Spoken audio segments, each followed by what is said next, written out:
We'll be investigating an aspect of Arctic exploration that employs mechanical engineering called dynamic ice positioning. It is essential to the future development of the Arctic and the extraction of its resources. Dynamic ice positioning is the act of creating strategic routes through ice flows with large ice-breaking boats for public and industry use. As you can see, the Arctic Ocean covers a vast area, and the Arctic is not actually a landmass.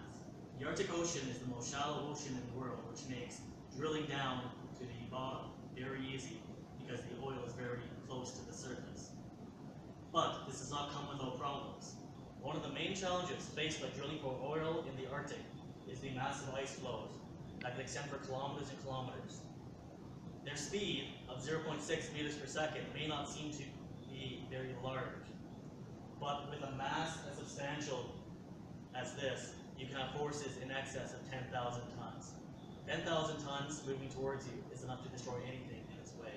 Calculations are made such that the icebreakers only have to shift the direction of the ice flow by 3 degrees, which is enough for it to clear the oil rigs. The calculations must be very exact because within this 3-degree zone, if there are any changes and any damage can be done to the oil rig, the cost can be in the millions of dollars. Causes for the direction of the ice flow to move can be the ocean current, which changes throughout the different pathways under the water, and also the wind. The reason why the forces of the ice flows are so large is because the wind and the ocean currents act on such a large area, because the ice flows can be many, many square kilometers in size.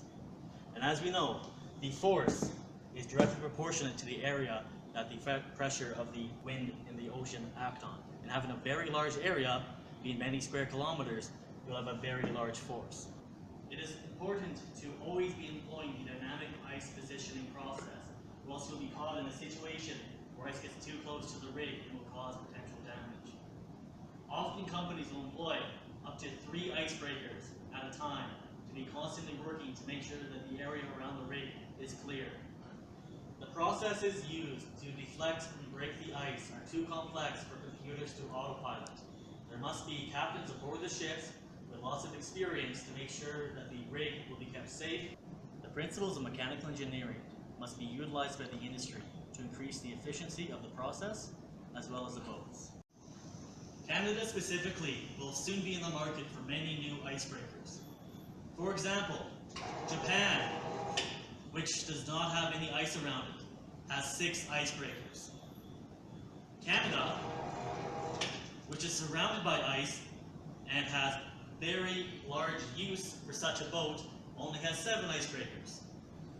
Finally, Russia, which is very Arctic-centric, has 71 icebreakers.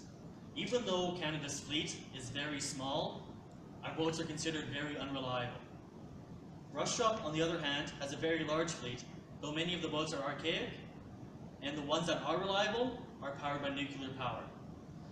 Now, this is just my opinion, but a boat that you intentionally ram into large blocks of ice, hoping that it won't sink, that doesn't make sense for that to have a lot of radioactive material on board. This leaves an opening for a new generation of icebreakers that are powered by diesel. Diesel-fueled icebreakers are the future of the industry. Diesel engines are low maintenance, highly efficient, and the storage of the diesel is very easy. In conclusion, the extraction of resources from the Arctic Ocean rely heavily on the idea of dynamic ice positioning. Mechanical engineering will play a vital role in the development of this technology. Mechanical engineers have the skills and the mindset to apply to situations to prevent problems before they become multi-million-dollar nightmares. Canada has a very large vested interest in the development of the Arctic resources because of the amount of the Arctic that we own. There are billions and billions of dollars of resources that are up there that are not currently available by traditional means. The future looks great for Arctic development through mechanical engineering.